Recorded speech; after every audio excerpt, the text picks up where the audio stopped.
ابن سیرین رحمۃ اللہ علیہ فرماتے ہیں ان ھذا العلم دین فانظروا عمن تأخذون دینکم، یہ علم دین ہے، لہذا تم دیکھو کہ تم دین کس سے لے رہے ہو۔ معلوم یہ ہوا کہ علم معتبر سے لینا چاہیے، کہیں سے بھی نہیں۔ انٹرنیٹ سے گیا، جو بھی مل رہا ہے، یہ ویب سائٹ اس کا لے آؤٹ اور لک بہت اچھا ہے، ہرے ہرے رنگ دکھ رہے ہیں اس میں، چلو اس کی بات سب صحیح ہوگی، ضروری ہے نہیں۔ اس کے فونٹ بہت اچھے ہیں، ریڈیبلٹی بہت زیادہ ہے، کلر جہاں بھی رسول آتا ہے، اللہ آتا ہے، ریڈ گرین کرتا ہے، تو کیا معتبر ہو جائے گا؟ نہیں۔ معتبر، واقعی معتبر ہونا چاہیے۔ اسی لیے کیا کہا؟ ان ھذا العلم دین، یہ علم دین ہے، کیونکہ علم عقیدہ علم کی بنیاد پر، عبادات علم کی بنیاد پر، حلال و حرام علم کی بنیاد پر، اخلاق علم کی بنیاد پر، تو علم یہ دین کی بنیاد ہے۔ لہذا فانظروا عمن تأخذون دینکم، تم اچھی طرح سے دیکھ لو تم دین کس سے لے رہے ہو۔ آج کل کے ہمارے لوگ کیا بولتے ہیں؟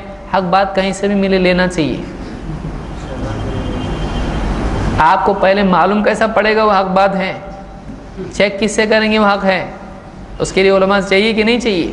ورنہ کوئی بھی چیز آپ کو حق لگ رہی ہے لیکن وہ حق ہو سکتی ہے نہیں۔ بہت ساری باتیں عقل میں آتی ہیں، بعد میں جب عقل آتی ہے تو سمجھ میں آتا ہے غلط تھا۔ سمجھ میں آیا؟ بہت ساری باتیں عقل میں آتی ہیں لیکن بعد میں جب واقعی عقل آتی ہے تو سمجھ میں آتا ہے میں کتنا پاگل تھا، اس کو صحیح سمجھتا تھا، اس کو غلط سمجھتا تھا۔ اب معلوم پڑا کہ ایسا، کیونکہ اب عقل بڑی ہو گئی، ایکسپانڈ ہو گئی ہے، اب واقعی عقل آئی ہے۔ جب عقل تھی کمزور تھی، جب عقل تھی کیسی تھی؟ بالغ نہیں تھی۔ اب سمجھ میں آیا ہاں ایسا نہیں، ایسا ہوتا ہے۔ لہذا علم لینے میں احتیاط کرنا چاہیے۔ عقیدہ، منہج، اصول، فقہ اور اسی طرح سے جتنی چیزیں ہیں، حدیث، اس کے لینے میں کیا ہونا چاہیے؟ معتبر سے لینا چاہیے۔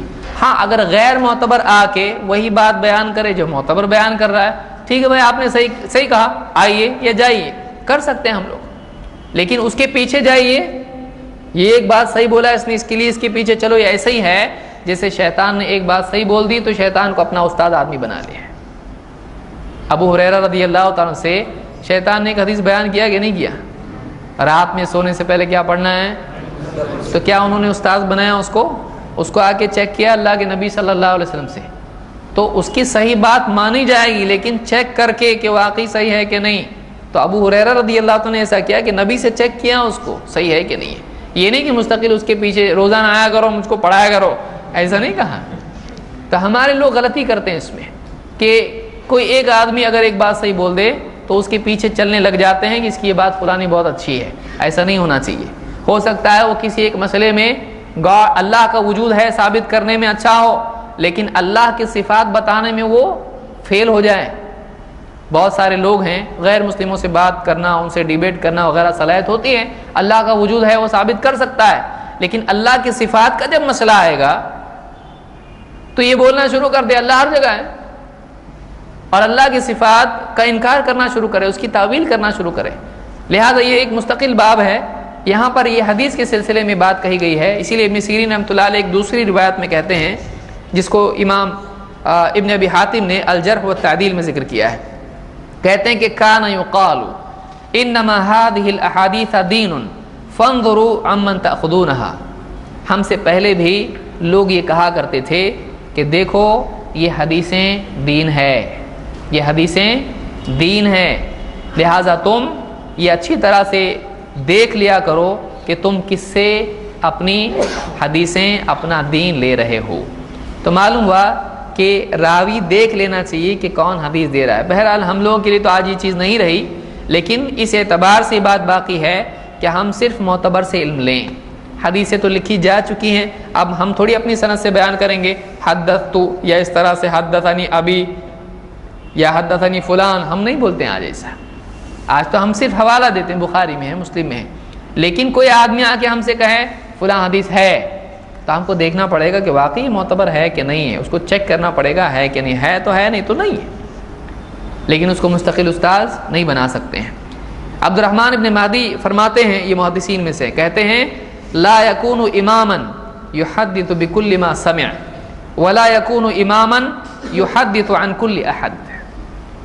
العلل و معرفت الرجال میں یہ روایت موجود ہے کہ کوئی آدمی اس وقت تک کہ وہ آدمی امام نہیں ہو سکتا ہے، وہ آدمی امام نہیں ہو سکتا ہے جو ہر سنی سنائی حدیث بیان کرنے لگے، اور وہ آدمی بھی حدیث میں امام نہیں ہو سکتا ہے جو ہر ایک سے روایت بیان کرنے لگے۔ تو ہر روایت معتبر نہیں ہوتی ہے، ہر راوی معتبر نہیں ہوتا ہے۔ راویوں میں معتبر غیر معتبر دونوں ہوتے ہیں، حدیثوں میں بھی معتبر اور غیر معتبر دونوں ہوتے ہیں، لہذا حدیثوں کی تحقیق کرنا ضروری ہے۔ اسی لیے ابن مبارک رحمۃ اللہ علیہ فرماتے ہیں کہ الاسناد عندی من الدین، اسناد میرے نزدیک دین ہے، دین میں سے ہے، دینی چیزوں میں سے ہی ہے۔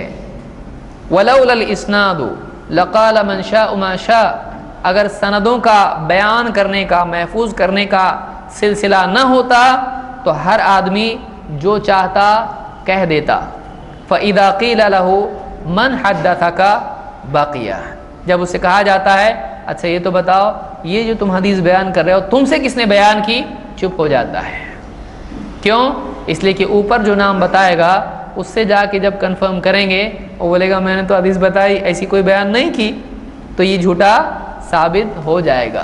تو سند کی وجہ سے آدمی کا جھوٹ ثابت ہو جاتا ہے، ورنہ کوئی بھی آدمی کہہ دیتا یہ حدیث ہے نبی صلی اللہ علیہ وسلم کی۔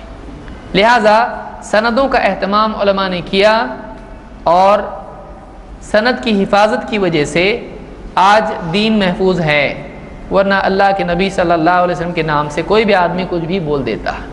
فاتحہ دیا اللہ کے نبی صلی اللہ علیہ وسلم نے، قرآن خوانی بھی کیا آپ نے یہ بھی کیا، شب برات بھی آپ نے منائی، شب معراج میں آپ رات بھر جاگے، کچھ بھی اس طرح سے آدمی نبی کے بارے میں کہہ دیتا تو لوگ کیسے اس کو رد کرتے بتائیے؟ تو جھوٹ بولتا ہے، میں کیوں جھوٹ بولوں بھائی، آخرت کا ڈر نہیں کیا مجھ کو؟ کچھ بھی اس طرح سے بول کے آدمی آج کتنے جھوٹ بول دیتا ہے۔ تو چیک کیسا کریں گے یہ جھوٹ ہے کہ سچ ہے؟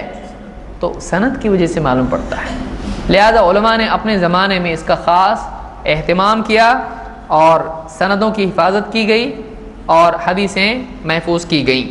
لہذا یہ حدیث کی حفاظت کا سبب ہے کہ حدیثوں کے لیے سند اور راوی، ان کے حالات اور اس کی تفصیل کا اہتمام کیا گیا۔